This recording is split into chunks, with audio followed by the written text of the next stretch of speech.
Minister, first of all, we welcome in the Rural Independent Group the opportunity to speak about the new Citizens' Assembly on Drugs, which has been established by the government. While it is due to start in April and conclude before the end of the year, I would like to argue against its formation and why we think it is a waste of time and money. Firstly, drug use has a significant impact on society, imposing significant health and financial costs.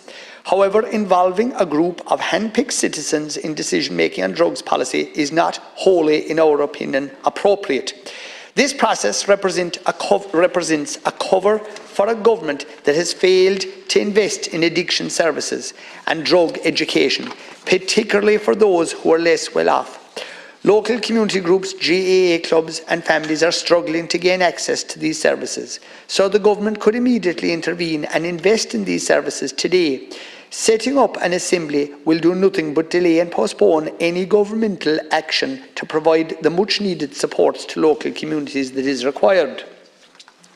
My colleagues and I in the Rural Independent Group fully support a health-led approach to drugs, which focuses on treating drug addiction as a health issue rather than a criminal justice issue.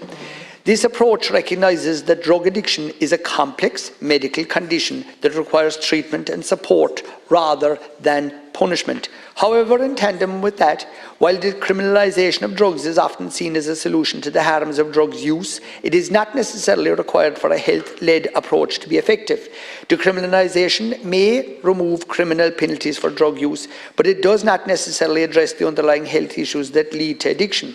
A health-led approach to drugs can be achieved through a range of strategies such as harm reduction, access to evidence-based treatments, and support services for people who use drugs. These strategies aim to reduce the harms associated with drug use, including overdose and transmission of blood-borne diseases, while addressing the root cause of addiction. I think that's my time now.